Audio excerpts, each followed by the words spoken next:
We're talking about problem solving, and problem solving is something that is the key, actually, to happiness on earth. If we get it right, it means a lot. And if we get it wrong, it means tyranny. And what am I saying is the difference between getting it right and tyranny? Tyranny means a homogeneous unity implied to our knowledge vis-a-vis reality. And this implication is not justified because our knowledge is dualistic. It is inescapably dualistic. And because it is, it demands differences. It demands opposites. It demands the ability to synthesize opposites, not simply the ability to penetrate reality and all of its data and come up with a homogeneous understanding of what reality is all about. Reality is one, but our knowledge of it is many. So what is the mistake that is often made? It is that there must be power to solve problems, and that power is maximized if one person has it, if it's a single source. Perhaps that single source is a religious one, or perhaps that single source is a dictator. But wherever you find this tyranny of the single idea over reality, you find tyranny.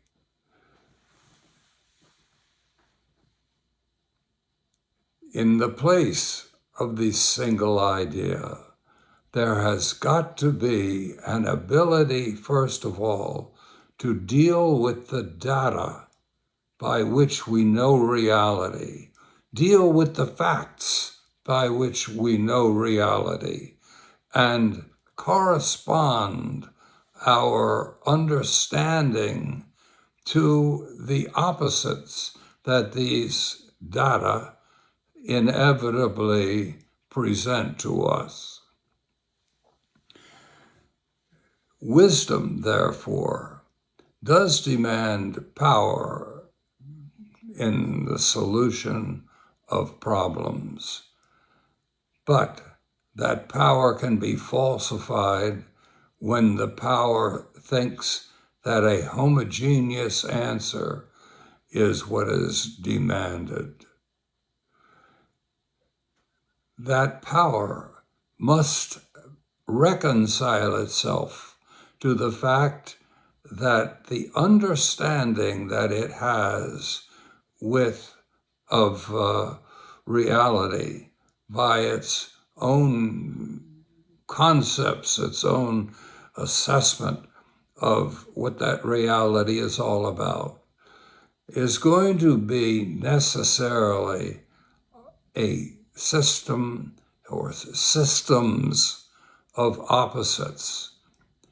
And the real challenge is, how do you synthesize these two things, or these many things, of which reality consists in our knowledge of it? This, then, is the challenge that faces America today. America must recognize that its solutions to problems of geopolitics are going to be counterbalanced and must be counterbalanced by opposing systems of geopolitics. It must be recognized by the churches, by the religions, and the religions must recognize that what is found in their scriptures, that what is found in their theologies, that what their magisterium pronounces is, of course, of great value, but they are differing algorithms by which reality is understood. And when they presume that their understanding is adequate, then there is tyranny. Because each religion must recognize that the reality that they seek is transcendent. It transcends every idea about it, making a synthesis of opposites utterly necessary if wisdom is to be achieved and happiness attained.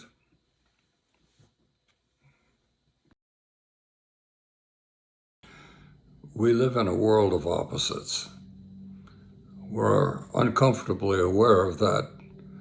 In America, we recognize the fact that there are other ways of thinking, and those ways are opposed to our own. And no matter what changes we make, opposites will continue to exist. And this presence of opposites means a great deal.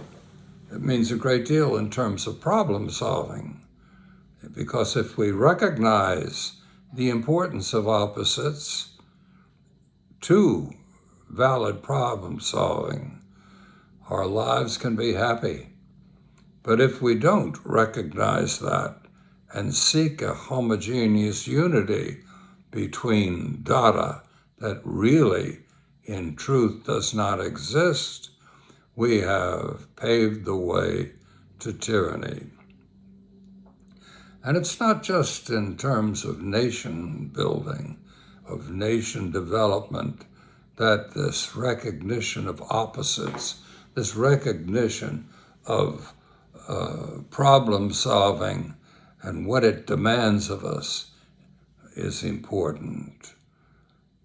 As a Catholic, I'm aware that the Catholic Church has a history of imposing its own ideas upon reality and demanding that others simply go along, so that a homogeneous unity is part of the background of my church, and yet my church is far more than a mistake in problem solving, although it certainly is guilty of this. But the Catholic Church can be hampered in its need or its desire to sort of make incarnate the divine love of God in human society. It can be hampered in this if it has the wrong vision of what knowledge is all about and the necessary reality of opposites that must be reflected in our knowledge. Because reality, of course, is one. God is one. But our knowledge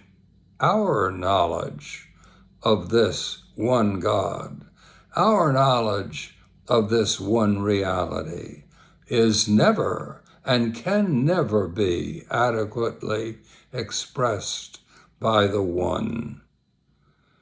A one always eliminates a large part of the reality of which we speak.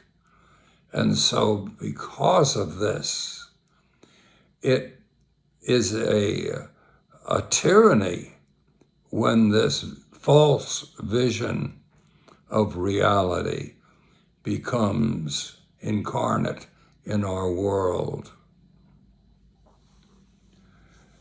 The ideas behind artificial intelligence means an arbitrary search through data in order to find a magical problem solver. And this works in a way because these algorithms that we can find in knowledge, in artificial intelligence, take data and allow us to select data, and in selecting them create an organic problem-solving process that is very, very effective, very difficult to counter. And yet, what we are saying here is that this process of taking a single algorithm and pretending that it is an adequate directive for problem solving is very, very tyrannical in what it says and what it does. So therefore, it is going to be only by recognizing first the power, the almost divine power of these algorithms, that we are going to be enriched, because the algorithms, the selection of data, the organic creation of a tool to solve problems works, and it does create this tool. On the other hand, inevitably, the pretense of homogeneous unity is false, and therefore the problem solving is going to impose tyranny rather than health and happiness.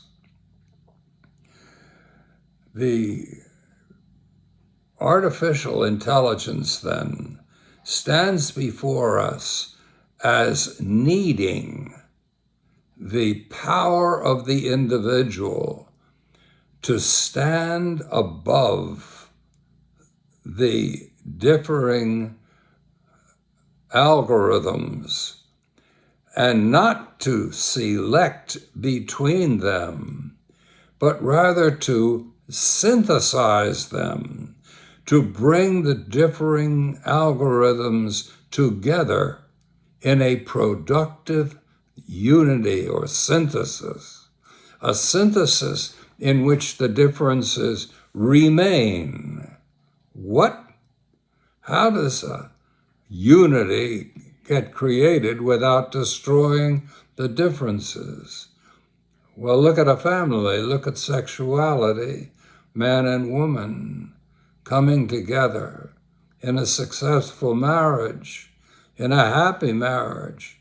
It can be joyful and beautiful beyond belief, but only if it's a synthesis of opposites that recognizes the difference between the opposites, protects that difference, and yet finds productive harmonies where they are possible.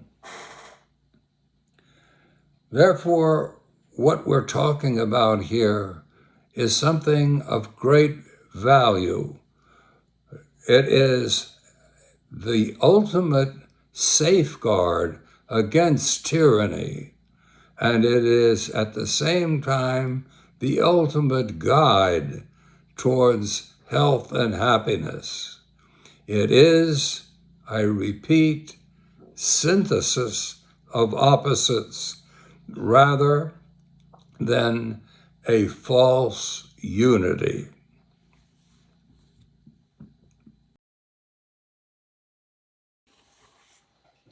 A very basic question is, what do you do with opposites? Opposites. Well, what do you do with differing religions? I'm Catholic, you're Protestant. We're Christian, you're Jewish. What do you do with opposites? Do you select between them, or do you reconcile the differences in what we might call a synthesis of value? That is the essential question. And what is painfully evident is that the world today is opting for a selection between opposites rather than for a synthesis of them. And so we have religions, each of which proclaim that they are the chosen and that the others are not. And we have races in which it is loudly proclaimed that one race deserves the prize while the others do not. And therefore we have things like cultures, all kinds of different organizations in society, each of which realize a transcendence in its own unique and limited way. And in its own unique and limited way, it must exist to express transcendence. But in its own unique and limited way, it also, by its very existence, is a threat to that transcendence which it denies or to which it is blind. And so the question of opposites opens our thoughts to what is behind opposites. What is behind the transcendence that we experience in opposites? Because indeed, when we are of one religion, we sense its unique value, its unique claim to our adherence. At the same time that we sense that, we find that it puts us in an adversarial relationship with people in other religions. So what is this transcendence that underlies opposites, that in some way or other makes opposites absolutely necessary? But then, as it makes them necessary, it commits us to an adversarial relationship between them. It commits us, does it not, to war. So is transcendence an invitation to war? Is the nature of reality such that we are called to fight and destroy others so that we might ourselves live? Or is reality something far richer than that? Is reality a matter of an ascent through opposites, constantly synthesizing, constantly bringing together masculine and feminine, negative and positive, acid and alkali, constantly bringing opposites together in new creations all the time, each of which will set up a new adversarial relationship with something in reality, each of which then is calling us into an endless series of syntheses, an endless rebuilding of creation. So what we're really talking about is the nature of God, the nature of transcendence. Transcendence, God, is either an endless call to war or an endless call to synthesizing, building reality.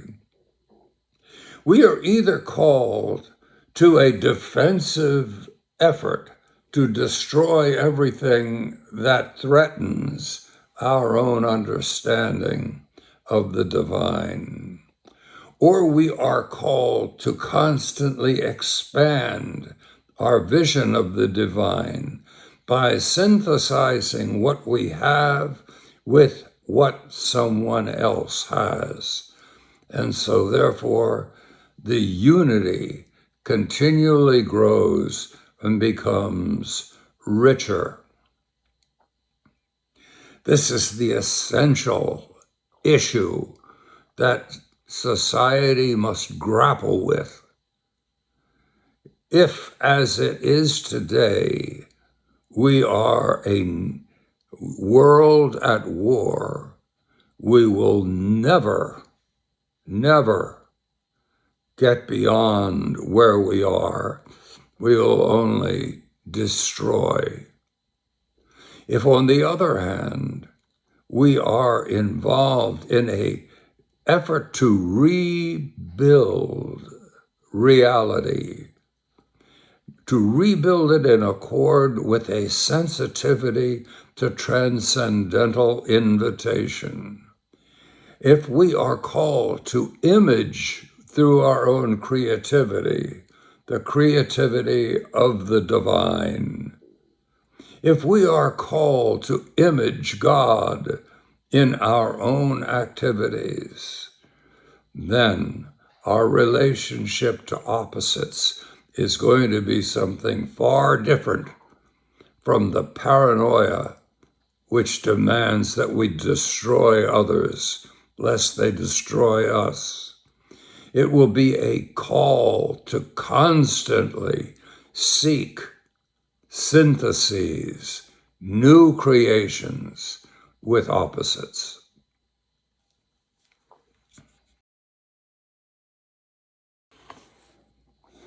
The centrality of transcendence in our life view is a very important thing to emphasize. Without transcendence, we are limited to the individual experience of good and evil. But with transcendence, we recognize that the individual experience both expresses and limits that orientation to the divine. So the experience of transcendence that is in everyone is the key to the world ethic. If we recognize that experience of transcendence, we recognize that in everyone there is this grasp of the divine. And that grasp must be respected. It is the basis for the lives of each of these people, and they cannot let it go. But at the same time that that is true, transcendence means that each limited experience of transcendence must become open to the limited experiences of transcendence in others. That means that conflicts, which are inevitable between differing experiences of transcendence, conflicts are not only inevitable, conflicts, differences are essential to reality. And it is through dealing creatively with these conflicts that reality ascends, and what is immanent becomes more and more an image of what is transcendental, what is divine. So that means that differences in religion, in race, in your civil culture, differences between men and women, differences between Oriental and Occidental nations, differences between English and German, differences between Jewish and Arab. All these differences pose problems. Indeed, they do. And yet, it is solving these problems that is the pathway to an ascent. It is a pathway to becoming what we must be. Because each experience of transcendence has something magical, mystical, mysterious about it, and we cannot simply set it aside. And at the same time that that is true, each experience of transcendence is going to limit us and make it necessary for us to go beyond the single experience and synthesize opposites. This is so basic. It defines our understanding of what God is. Is God a dot against which all of the other experiences of life are militate, so that life is basically a matter of defending a dot against alternative expressions of transcendence? No, the divine is what is underlying all of these differing experiences of transcendence, but it underlies it in such a way that it is a very difficult and challenging thing to bring the differences into a new harmony and to make the differences productive of new and productive tensions. This is central to reality. It is central to religion. Now, in religion, basically we hear that God has given us this particular content, and so therefore it replaces any other content, and it makes any other content not only uninteresting, but really an offense that must be done away with. But we're saying something quite different. We're saying that in the relationship with transcendence, each person, each race, each group, each nation, we all have our unique hold on the divine. But if we attempt to simply stand pat on that hold, we will destroy ourselves and others. But what we are called to do is to constantly respond to that invitation that is in the life experience, the experience of transcendental invitation that calls us beyond where we are, not to deny what we have been, but to become more constantly in a constantly developing synthesis by which reality is truly expressed.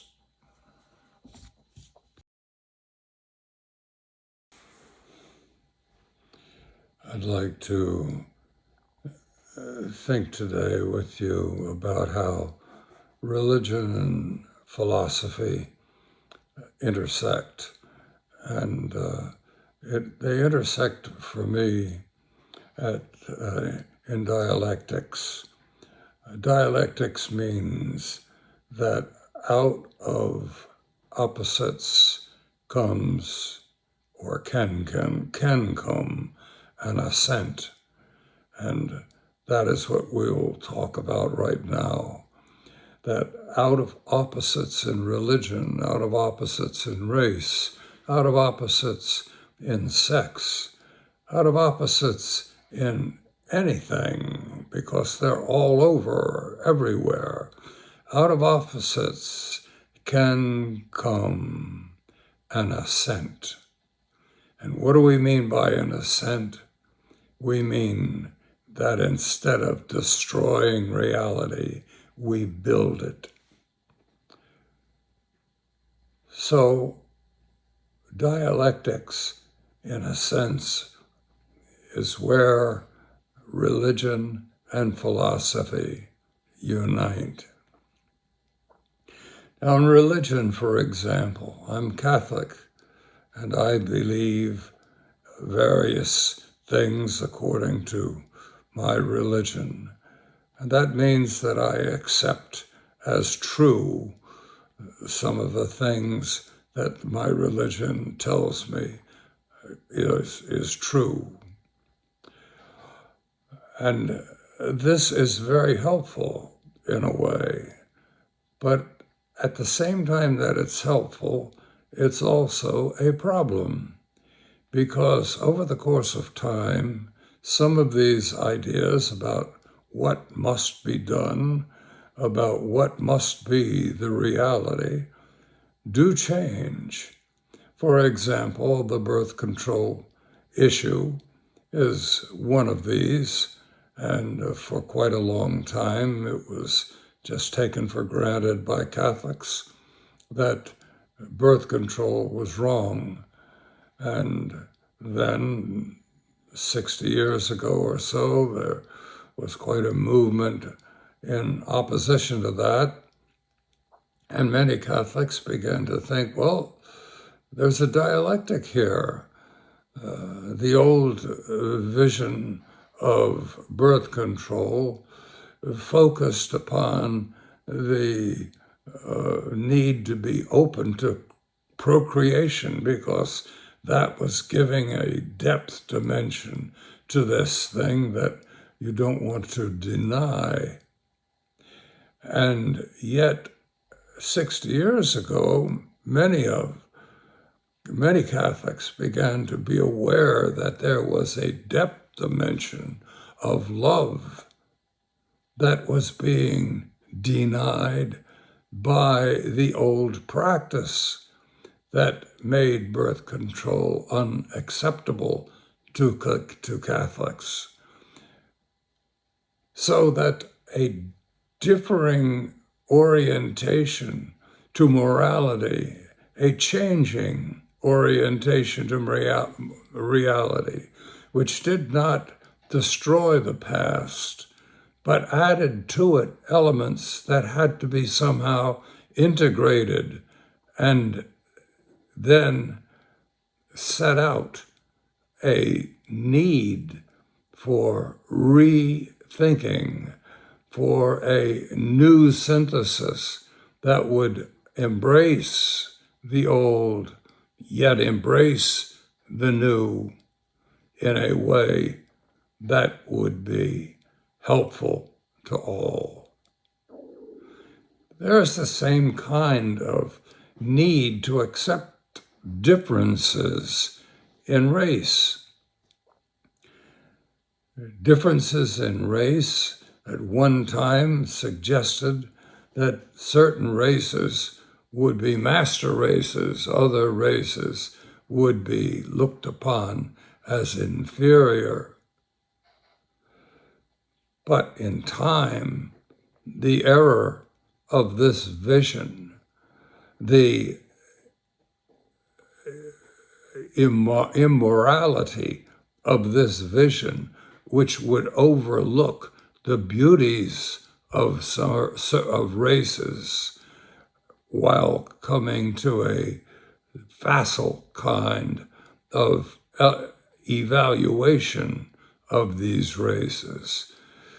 This was intolerable. And so therefore, a new vision had to take place. And the new vision, ideally, would not eliminate the values of any of the races, but awaken to the differing values of each race, and therefore set up the need for a new synthesis, a wedding of orientations to value that these races could produce, and so one could benefit the other rather than enslave the other. The same thing is true in marriage. No one can doubt the differences between men and women, and no one can doubt that these differences can be very difficult at times to deal with. And yet, it is also quite clear that when they are dealt with well, when the differences are synthesized, when the differing orientations to reality are synthesized successfully again and again in a good marriage, the result is the rebuilding of society. So that in each of these cases, in religion, in race, or in sexuality, we have differences, we have opposites, and the differences and the opposites can destroy religion, destroy race, destroy society, destroy weddings and marriages. But these differences are the key if handled with wisdom. These differences can be synthesized and new things created. And that is what we are called to do. That is what we are called to be. So it would be a great mistake to see religion as a commitment to a single, unchanging way of thinking. It would be a great mistake to see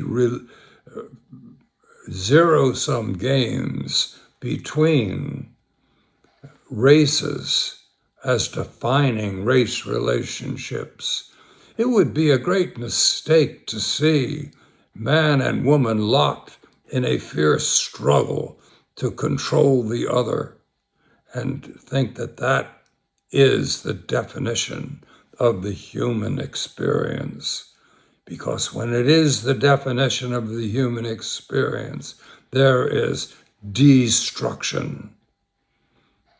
But when differences are the key to rebuilding reality in a higher and better way, then we have what we seek in religion, in society, in the relations between sexes and races.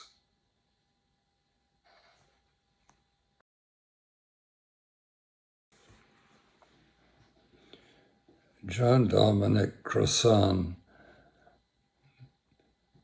has rethought the idea of redemption.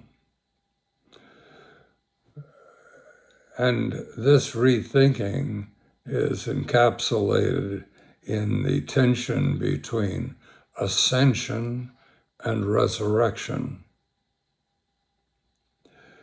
For Crossan, the ascension of Jesus Christ as a unique person is to be distinguished from resurrection, in which Jesus Christ is one with the whole human race. And so ascension means personal glorification of a human being, Jesus, whereas resurrection means a universal conquest of death. Resurrection does not eliminate the value of ascension. Resurrection does not replace the role of Jesus with the universal experience. But resurrection opens the unique experience of a single person to become the universal experience of mankind. And so the Jesus who is the Redeemer is seen in art not simply as the one who ascends, but seen as the one who opens the gates of hell, the gates of death, and brings us to glorious life. Now, this vision of Crossan is a great interest today, because that's basically what's going on. We are beginning to see religion not as merely an applauding crowd watching the antics of a single man, but we are beginning to see it as a universal experience that has been opened up to man by this God-man. So what I'm talking about now is the importance of each person's life. Each of us is utterly unique, and that uniqueness has a place in the whole mystery of what we speak. That unique role of you or of me in this whole panoply of reality, of becoming, of journeying. We are all journeyers. We are all going somewhere. We are all attempting to transcend the death, the emptiness, the imprisonment of life in the freedom of divine life. And so Krassan is talking about something that has immense importance. It's not easy to experience because the prison is a very totally consuming experience, or it can be. And yet the vision is of such magnificent beauty that is worth our attention.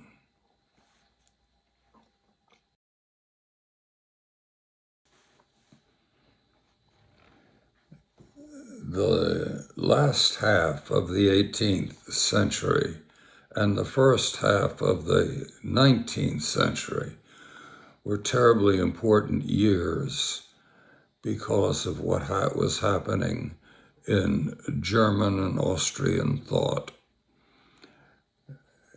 In the work of Immanuel Kant, reason was seen as the way to go, but reason was bringing us to an awareness of opposites, and what do you do with opposites?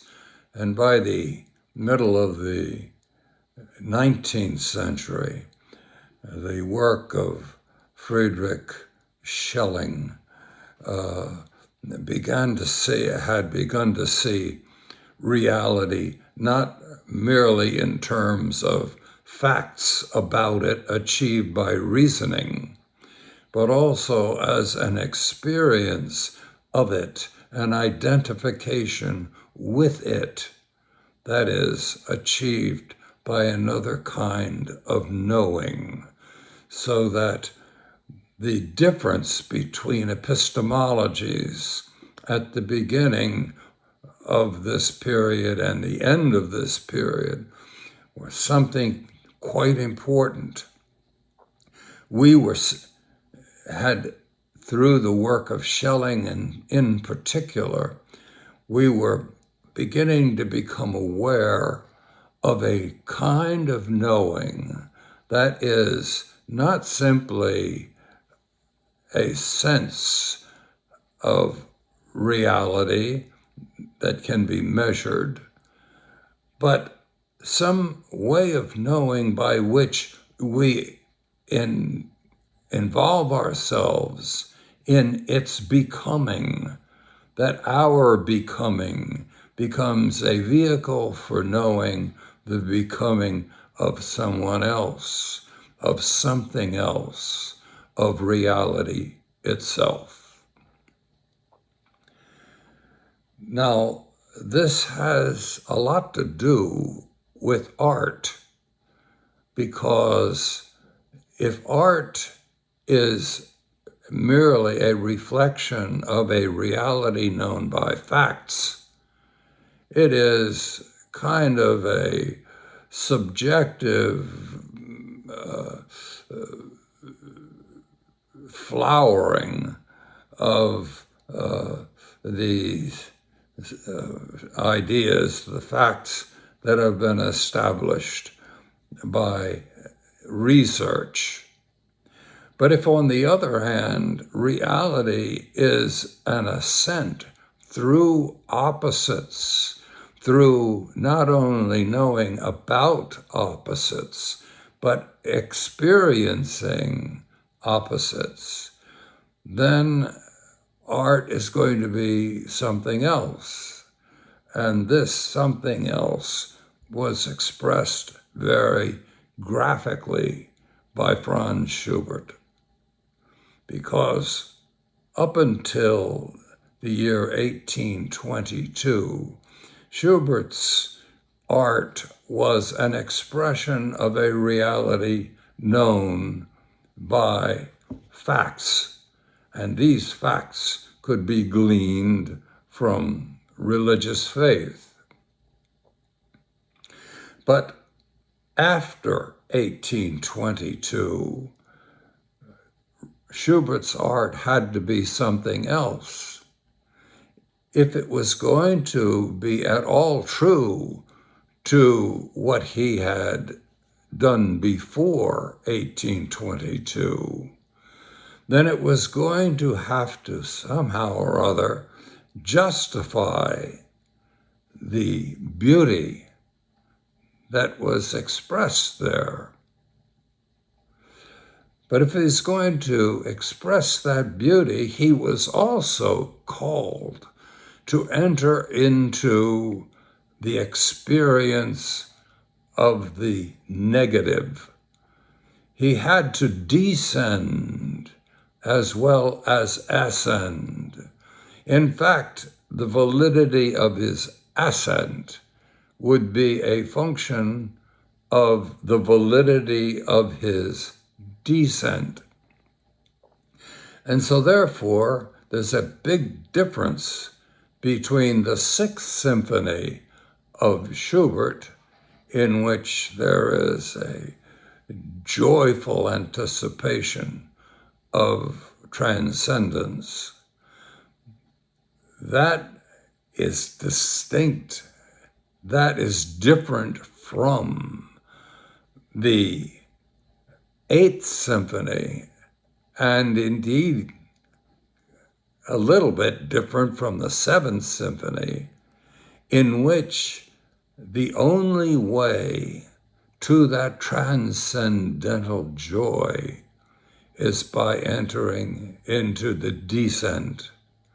A man must die before he is resurrected to new life. So we can take a look at the works of Schubert that he produced after this period in 1822, and we can see that again and again and again, there is first a descent into the tragedy of life, into the tragedy of death, the emptiness, the terror of death. There is that as a condition for an ascent into the beauty of resurrection, of divine invitation.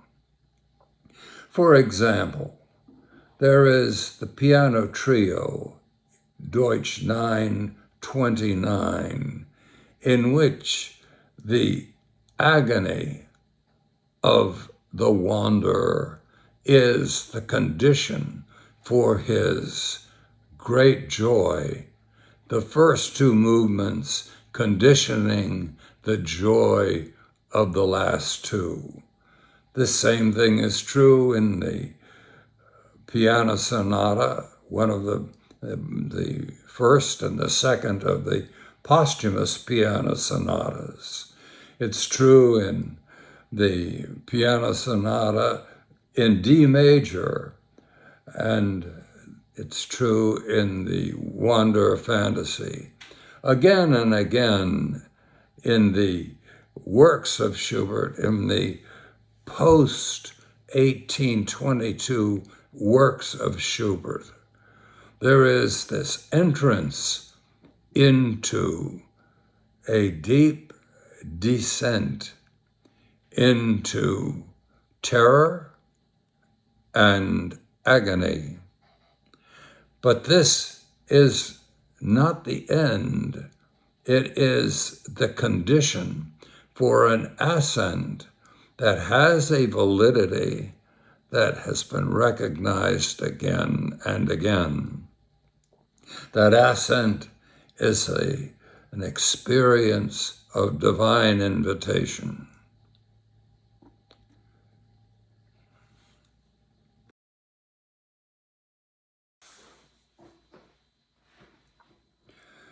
John Dominic Crossan is a theologian who once was a Catholic priest like myself and left the priesthood like I did in search of a richer experience of divine invitation. And this richer experience of divine invitation meant a rethinking. It meant a new metaphysics of religion. In this new metaphysics of religion, reality consists of opposites, and the morality consists in synthesizing the opposites. Immorality consists in going to war, selecting between them. There is a way of living, which is a way of reacting to opposites as divine invitations to transcend either one of them in a new and higher harmony, so that there is a tension that becomes productive between the opposites rather than a tension that is destructive. God is seen differently. God is not seen as the single one who is telling you what to do. God is seen as the invisible one beyond the opposites, calling us to work towards their synthesis, work towards rebuilding the universe. So what we're talking about here with Mr. Crossan is a different vision of religion. Yes, Christianity remains. Christianity is seen by Crossan as being revealed by Christ. Christ is the one who refuses to go to war over the opposites and who demands that we create something new in life, just as he created something new in life.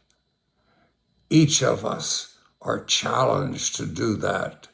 Each of us in our own unique way, in our unique part of the universe, at our unique time, with the unique people who are involved in our lives, are called to react to the opposites, react to the tendency to destroy everything by selecting between the opposites, and instead react to the divine presence within each of the opposites, a presence that must be separated from dross, a presence that needs to be integrated with divine presence elsewhere.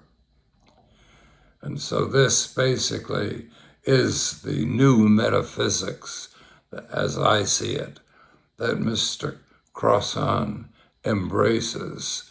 And if I'm right about that, then I would say that we have a great deal in common, because this is the metaphysics that I see as being valid and necessary for true Christianity. My hope today is to focus upon the interplay between my philosophy and my theology. My philosophy focuses or originates in seeing reality as a tension between opposites, and the ultimate opposites are transcendence and immanence. Transcendence and immanence are irreducible opposites and must be seen as irreducible. A tension between that philosophy and our theology. Now, I want to focus upon the impact of this philosophy upon both Judaism and Christianity, especially Catholicism. Let's start with Catholicism, because this is my religion and it needs such a focus. Transcendence has impacted Catholicism in many different ways, one of which is in its focus upon sexuality. Sexuality has been seen as a great good, but a good that can be sacrificed for a greater good, which is the orientation between immanence and transcendence itself. So sexuality must be transcended. Now, this has led to quite a number of beautiful things. One is the vision of the Blessed Virgin as a virgin, as above sexuality. It's led to things like celibacy in the priesthood. It's led to also a number of problems, because the materialization of this transcendental sexuality has meant a demeaning of sexuality. It has meant a demeaning of women. It has meant a demeaning of marriage. It has meant a second place of intersexual relationships to simply virginal relationships with God. And so what can be done about this? Well, it's time for a basic reorganization of Catholicism with respect to this basic vision of sexuality. The old vision has been too materialized. The preference for the divine over the human has become materialized in such a way that it has demeaned the human rather than enhanced it. So therefore, a new sacrament must be created. Well, there's already a sacrament of marriage. There's already a sacrament of the wedding of opposites, a sexual wedding of opposites. But this must be primary in the Catholic vision of reality. Women must be seen as brides of God.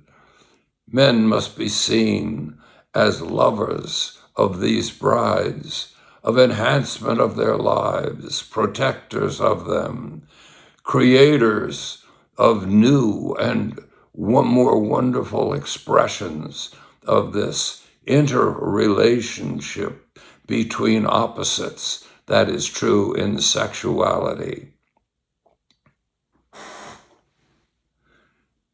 So Catholicism has its unique problem with its original gnosis concerning virginity.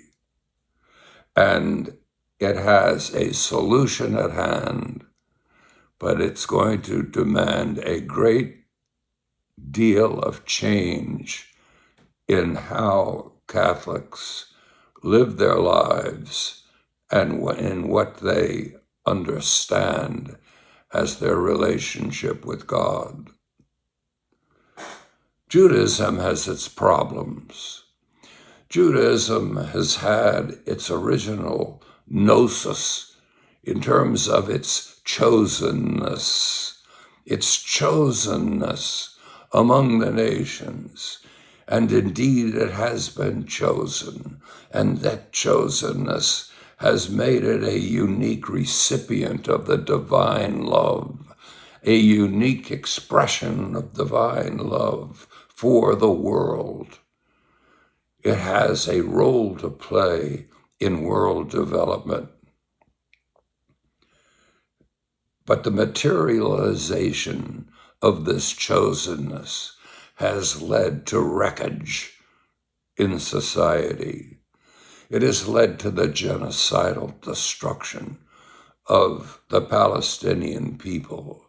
It has led to wars between nations again and again, because chosenness has been seen as exclusiveness.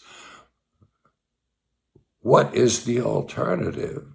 The alternative is not exclusiveness of chosenness, but chosenness to open others to their own chosenness, their own unique chosenness, because we are all chosen. Yes, Judaism is chosen in its own special way and must awaken more and more to that special way. But that chosenness just might be able to be seen as the ability to awaken others to their unique chosenness. Awakening others does not mean awakening other nations or races or religions simply to their lacks, their problems, their weaknesses. It can mean awakening them to the dynamic need that we all have for an enthusiastic entrance into these chosen areas of each group, so that the orientation of the Jewish people will not be merely to weakening, to strengthening weak groups so that they can fight against strong groups, but also to awakening strong groups to their true strength, to the strength that can be of value and benefit to others. So we're talking about Judaism as well as Catholicism. We're talking about Islam, or we're talking about Protestant evangelicals. We're talking about who we are, and who we are is reality. Reality as a tension between transcendence and immanence. And that tension can get sick, diseased, as it is today in both Catholicism and in Judaism, tearing these noble religions apart, destroying them. And then what is to be done? Well, what is to be done is what was done by Paul at the time of Jesus Christ, when Paul created or recreated Judaism in a way that could expand into the world. And today, we must recreate Judaism and Christianity into a way that can transfigure this world rather than destroy it. Reality consists of tensions between transcendence and immanence. Immanence we all understand because it can be measured, its quantity quantified, and so it can be counted, it can be measured, and we know what we have. Transcendence cannot be measured. It's different from materializations of it. There is a tension between these opposites because one is not the other and cannot be. We have a hold on materializations, but transcendence, where do we have a hold on it? What do we mean by it?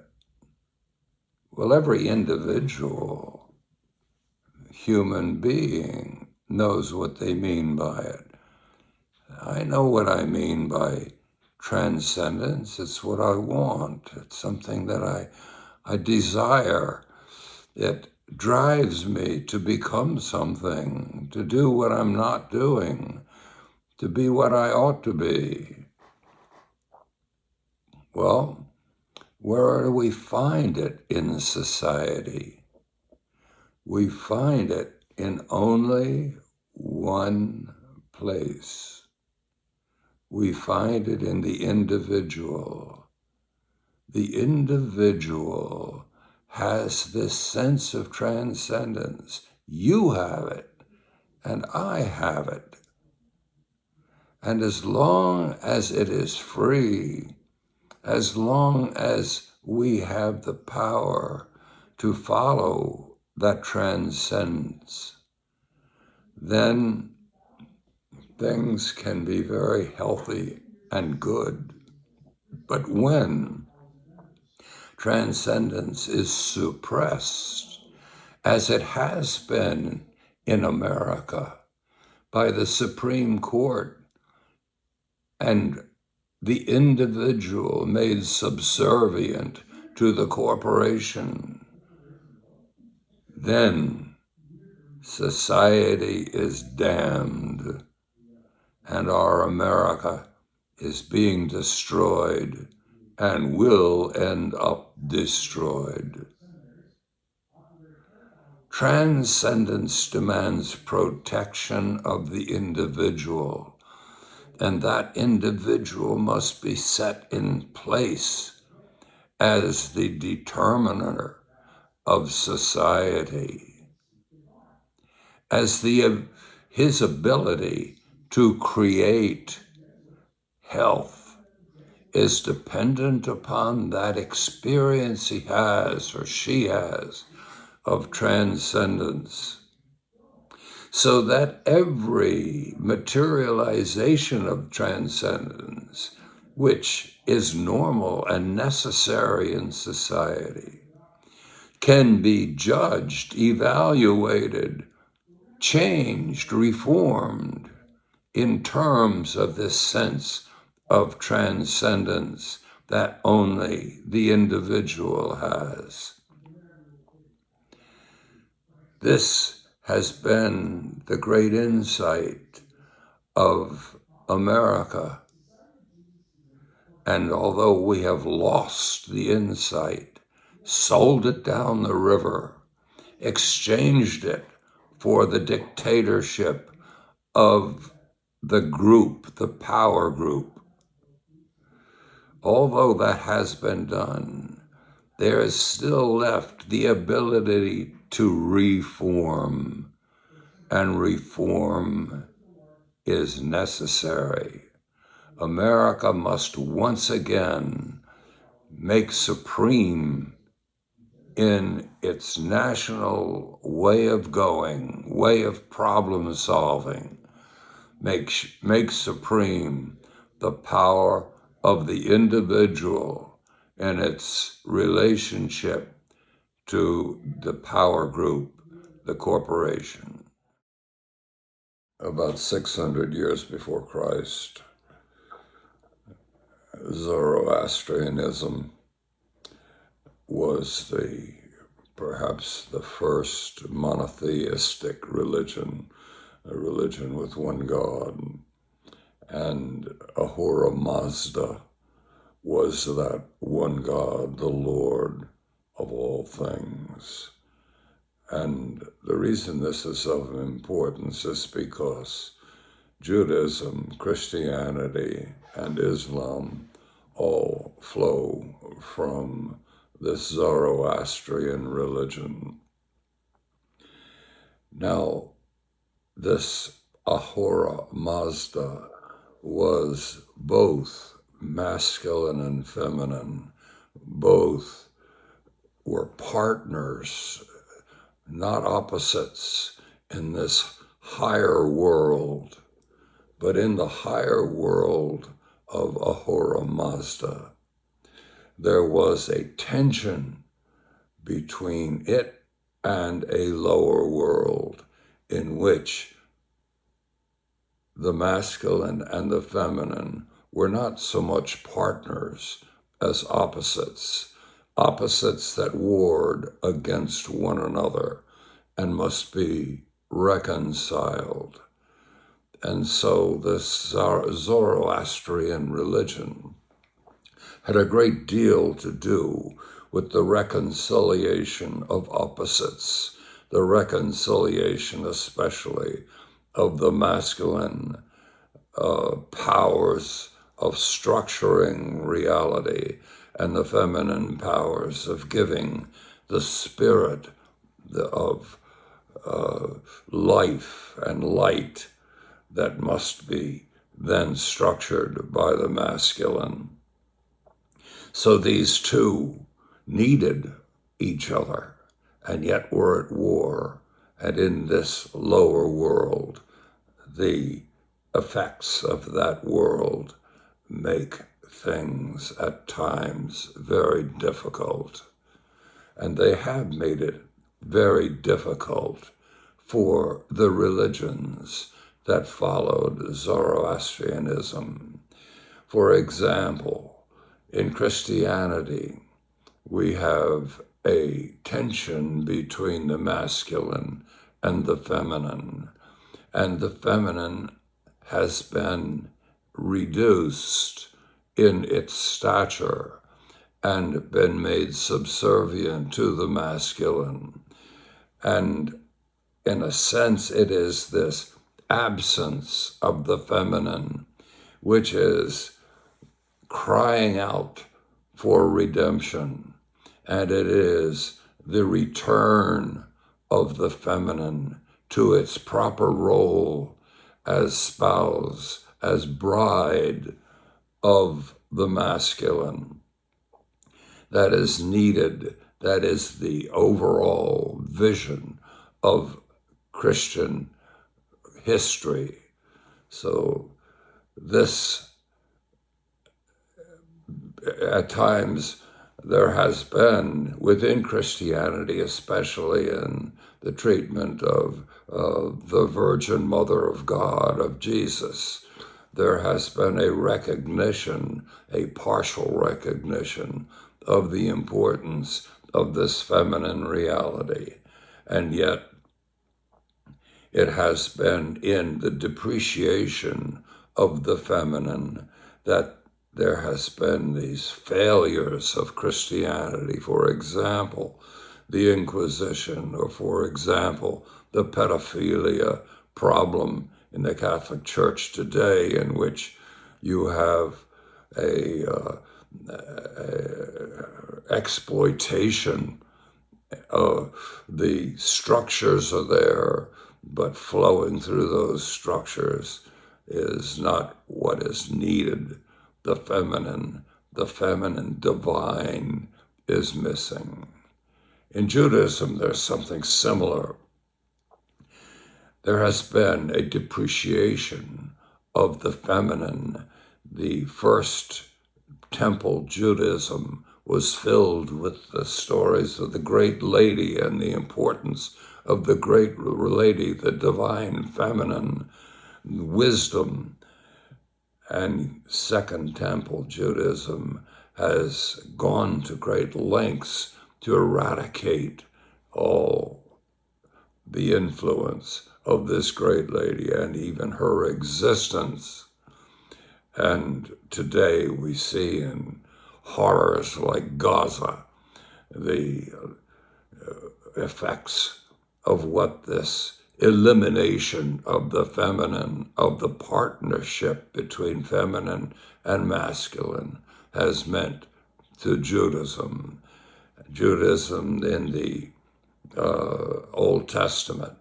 The Old Testament is full of failures of this present religion to measure to the partnership between opposites that is seen in its ideal in Ahura Mazda. Certainly in Islam, there is the same kind of tension between the masculine and feminine, between opposites, and a failure often enough to actually create a partnership and instead recognize, in a sense, a selection between the two. And just as in Judaism and just as in Christianity, the selection has been a selection of the masculine power devoid of feminine wisdom. It has been a selection of a rule exploitation, the use of power to subordinate others rather than the use of power to create a new world and to raise the lower world to the dimensions of Ahura Mazda, where the opposites are reconciled and made perfect. Zoroastrianism preceded Judaism, Christianity, and Islam. And it was a reform of Zoroastrianism that led to these later religions. But a reform needs its own reform. Reform is indeed the ethic that must be chosen. Reform of the past is a never-ending responsibility. But as we reform, we must have wisdom enough to know that the reform will need its own reform. And what does this mean with respect to this Zoroastrian religion? The Zoroastrian religion focuses upon Ahura Mazda, the great Lord, the God above all things, the origin of all things, and the universe, the world of this Ahura Mazda, is a perfect world. But this perfect world is in tension with an imperfect world, a world in which we live. And this world in which we live is different from the higher world in this respect. The partnership of opposites, the partnership of the masculine and feminine is not an opposition in the higher world.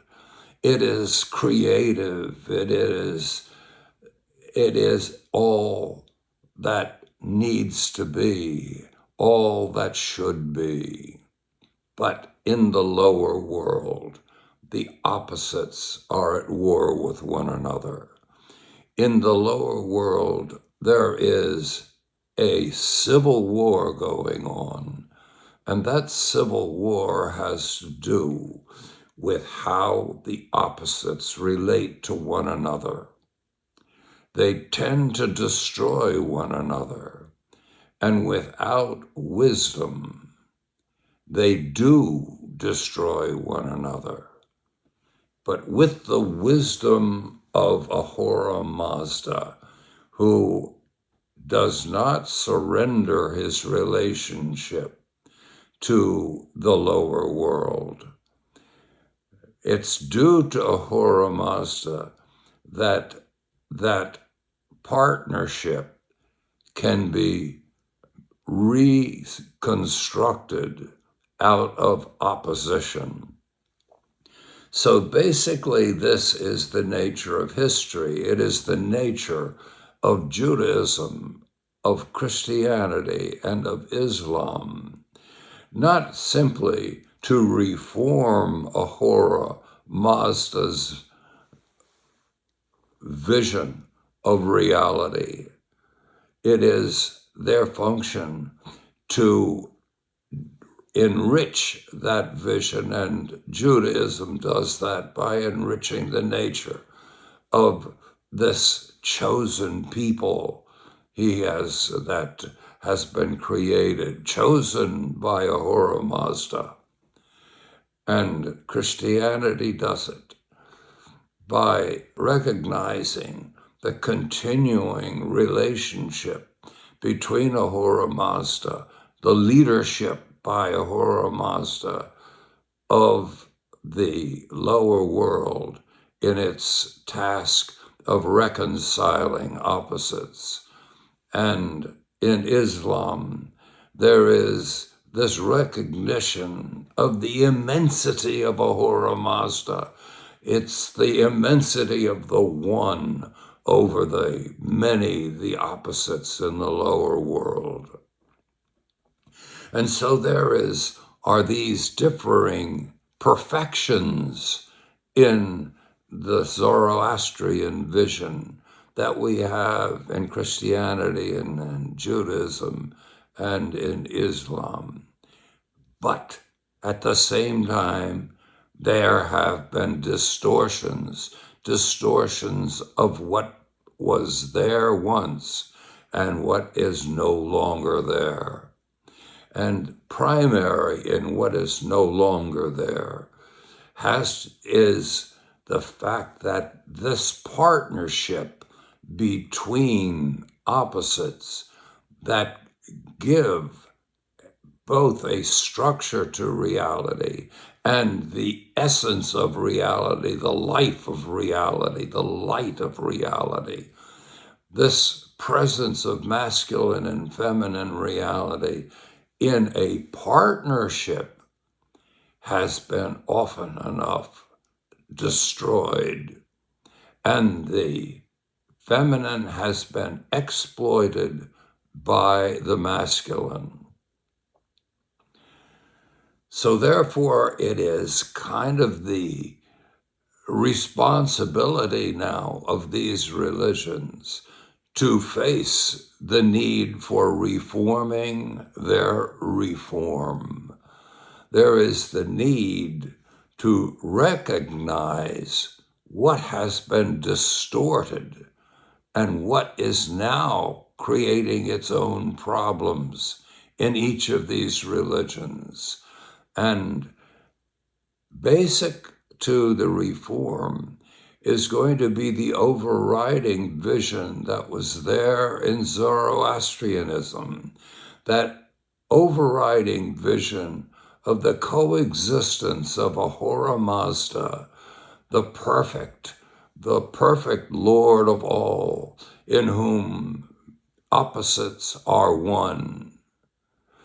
The coexistence of that with the lower world, in which there is an existing opposition and warfare, and yet in which there is the invitation to recreate that world in a new way, in a way that better expresses the oneness of Ahura Mazda.